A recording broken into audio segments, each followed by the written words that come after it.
Hey, it's Tax Scripts time from TaxMama.com.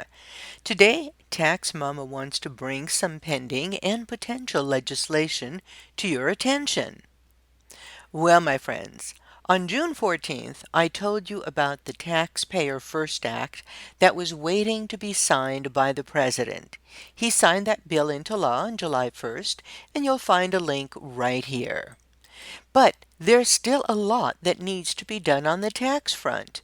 Will the legislature stop squabbling long enough to pass a coherent budget, some much-needed tax legislation, and other key legislation to make life smoother for Americans? Heaven only knows. Regardless, this week in the Tax Buzz chat on Twitter, tax professionals around the country discussed their views about several pending pieces of tax legislation, and Lauren at Counting Works Pro was kind enough to provide links directly to the various laws under consideration, including the just passed Taxpayer First Act. Here are the proposed laws and a brief description of their purpose. First, the Secure Act.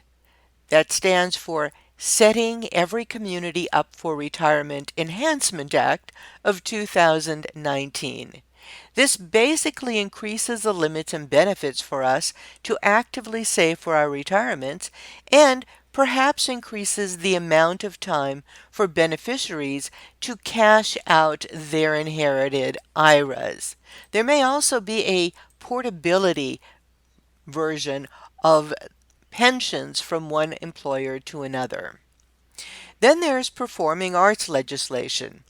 This is designed to increase the income level that presently allows starving artists to claim their job-related expenses without having to itemize, and it raises it from $16,000 per person, which was unreasonable, and even worse, it was $16,000 per couple, that it presently is, to a whopping $100,000 per person and $200,000 per couple. Now, if we're going to give that to the performing artists, why can't we give that to other working people as well? So, the next thing is the Gig Act.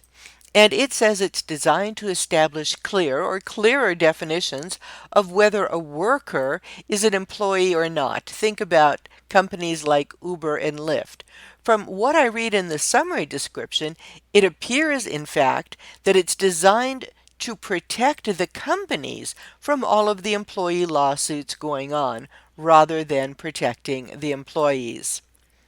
The Extender Act, they're still trying to extend certain tax provisions that expired at the end of December 31st, 2017. Now, considering that right now about 92% of all 2018 tax returns have already been filed, it's a little too little and maybe a little too late. But it would also include extenders on those provisions for 2019. Then we have the College Admissions Fairness Act, essentially to disallow charitable contributions deductions for parents buying their way into colleges for their children. Now, this is already a part of the law that you cannot get a deduction for contributions when you get a benefit. So, how about just enforcing the present law? Then we have the Taxpayer First Act, which is already passed, and I'm giving you a link to that. And the big one is the Taxpayer Certainty and Disaster Tax Relief Act.